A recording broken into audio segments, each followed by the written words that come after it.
Brought to you by TechnoSpark 20 series smartphones.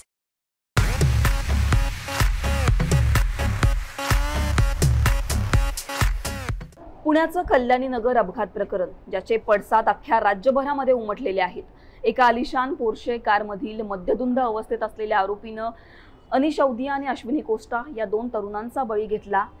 यानंतर या प्रकरणाची मोठ्या प्रमाणात चर्चा होतीये। रोज नवनवीन खुलासे या प्रकरणामध्ये समोर येत आहे आणि आता या प्रकरणामध्ये जे स्टेटमेंट्स आहेत बदललेले लोकांचे म्हणजे आरोपी असेल ड्रायव्हर असेल या सगळ्यांचे बदललेले जे जबाब आहेत जे स्टेटमेंट आहेत या सगळ्यांनंतर हे प्रकरण कुठेतरी सलमान खानच्या हिट अँड रन प्रकरणासारखं वळवण्यात येतंय का, तो पॅटर्न या प्रकरणामध्ये राबवण्यात येतोय का, हा सगळा प्रश्न उपस्थित होतोय। कशा प्रकारे हे प्रकरण सलमान खानच्या हिट अँड रन प्रकरणासारखं वळवण्यात येतंय, काय नवीन खुलासे या प्रकरणामध्ये समोर आलेले आहेत याबद्दलच बोलणार आहोत आजच्या व्हिडिओमध्ये।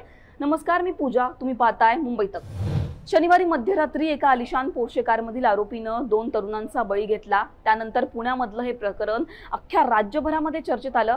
यानंतर रोज नवनवीन खुलासे या प्रकरणामध्ये समोर येत आहेत। सगळ्यात पहिल्यांदा तर आरोपी चालवत असलेली जी गाडी आहे या गाडीला नंबर प्लेट नसल्याचं समोर आलं आणि त्यानंतर सगळ्यात महत्त्वाचं म्हणजे या गाडीमध्ये तांत्रिक बिघाड असल्याचं सुद्धा समोर आलं। यानंतर आपण बघितलं तर ड्रायव्हरचं एक असं स्टेटमेंट आलं की या गाडीमध्ये तांत्रिक बिघाड असताना सुद्धा जे आरोपीचे वडील आहेत या वडिलांनीच मला असं सांगितलं होतं की जर मुलाला गाडी चालवायची आहे तर ती गाडी त्याला चालवायला दे, तू त्याच्या शेजारी बस।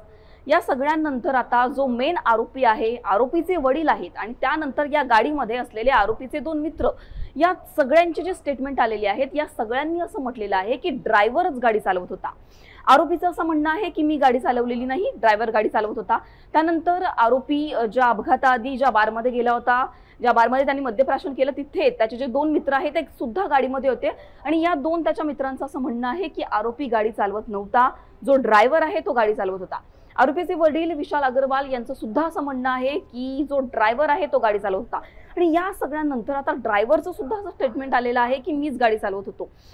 या सगळ्यांनंतर कुठेतरी सलमान खानचं हिट अँड रन प्रकरण जे 2002 साली झालं होतं ते कुठेतरी नवीन चर्चेत यायला लागलेलं आहे। त्याच प्रकरणासारखं हे प्रकरण वळण घेतंय का असा प्रश्न उपस्थित व्हायला लागलेला आहे। सलमान खानचं हिट अँड रन प्रकरण काय होतं हे थोडक्यात समजून घेऊयात।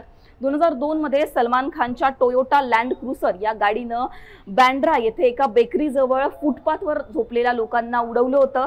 याच्यामध्ये एक जण ठार झाला होता तर 4 जण जखमी झाले होते आणि या सगळ्यांनंतर सलमान खानने मद्यधुंद अवस्थेमध्ये या लोकांना उडवलं असा आरोप त्याच्यावर झाला होता।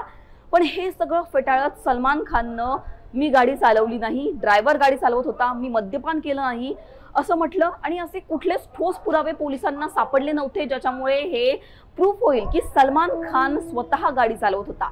यानंतर सलमान खानच्या ड्रायव्हरनं सुद्धा असं म्हटलं की सलमान खान गाडी चालवत नव्हता, मीच गाडी चालवत होतो। हे सगळं जे सलमान खानचं प्रकरण आहे बरेच वर्ष चाललं पण या सगळ्यांनंतर कुठलाच ठोस पुरावा सलमान खानच्या विरोधात मिळाला नसल्यामुळे त्याची निर्दोष मुक्तता या हिट अँड रन प्रकरणातून करण्यात आली। अतिशय गंभीर असं हे प्रकरण होतं तरी सुद्धा कुठला पुरावा मिळाला नसल्यामुळे या प्रकरणातून सलमान खानची निर्दोष मुक्तता करण्यात आली होती। यानंतर हे जे पुण्यातलं प्रकरण आहे ड्रंक अँड ड्राईव्ह हे प्रकरण सुद्धा तितकंच चर्चेत येत आहे कारण रोज नवनवीन स्टेटमेंट्स असतील, रोज नवनवीन अपडेट असतील, खुलासे असतील हे या प्रकरणामध्ये समोर येत आहेत। पहिल्यांदा तर विशाल अग्रवाल यानेच ही गाडी आपल्या मुलाला दिली असल्याचं समोर आलं होतं आणि आता स्वतः विशाल अग्रवाल असं म्हणत आहेत की ड्रायव्हर गाडी चालवत होता।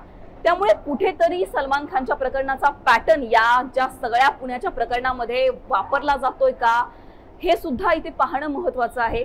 तुम्हाला या सगळ्यांवर काय वाटतं? सलमान खानचं जे हिट अँड रन प्रकरण होतं त्यासारखंच हे पुण्याचं ड्रंक अँड ड्राईव्ह प्रकरण वळवण्याचा प्रयत्न होतोय का? आम्हाला कमेंट सेक्शनमध्ये नक्की कळवा।